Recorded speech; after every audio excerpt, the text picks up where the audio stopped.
Fini les rendez-vous au centre commercial du Métropole. Les jeunes se retrouveront désormais à la terrasse des pêcheurs, en lieu et place du Monte Carlo Story.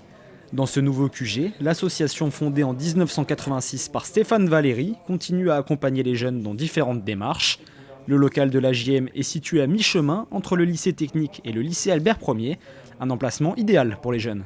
Ce nouveau local marque une étape nouvelle et un renouveau de la JM, donc qui désormais s'appelle l'Association des jeunes de Monaco, vers justement la mise à disposition d'une salle de loisirs, d'animation, mais aussi de répétition pour les musiciens, de concerts pour la jeunesse, tout à fait passionnante et intéressante. Et je crois que ma génération est très heureuse de voir que le flambeau est toujours repris par la génération d'aujourd'hui. C'est quand même beaucoup d'émotions parce que ça nous fait nous repencher sur de belles années où l'association s'est investie à l'époque pour une meilleure insertion des jeunes monégasques, pour une meilleure prise en compte de leurs problèmes de logement, pour une évolution aussi vers une égalité pour les droits des femmes monégasques dans ce pays. On a consacré énormément de temps, d'énergie, je pourrais même dire de sueur et presque de larmes à ce que ce local soit finalisé, réalisé, que les conditions de sécurité soient reconnues. Nos fournisseurs ont fourni un travail extraordinaire pour la finalisation de ce local. On est là pour accueillir toutes les personnes qui souhaitent participer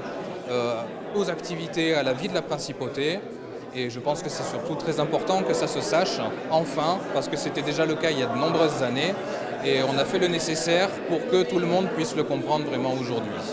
Nathan Guadzon, à la tête de l'association depuis 3 ans, a tout mis en œuvre avec son équipe pour que les 16-30 ans se sentent bien dans cet endroit, mis à disposition par le gouvernement. Ce qui a toujours fait la force de la JM, c'est d'écouter les jeunes de ce pays, de leur donner la parole et d'être leur porte-parole auprès des autorités, du gouvernement princier et des élus, pour que leurs aspirations soient prises en compte. Donc c'est la méthode qu'a choisi aujourd'hui le bureau actuel et on peut évidemment que l'encourager en ce sens. Les générations se succèdent, mais la solidarité est toujours l'élément essentiel qui permettra à la jeunesse de ce pays de réussir ensemble pour préparer son avenir.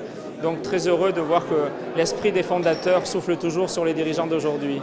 C'est le groupe monégasque Miss America qui s'est produit lors de la fête d'ouverture.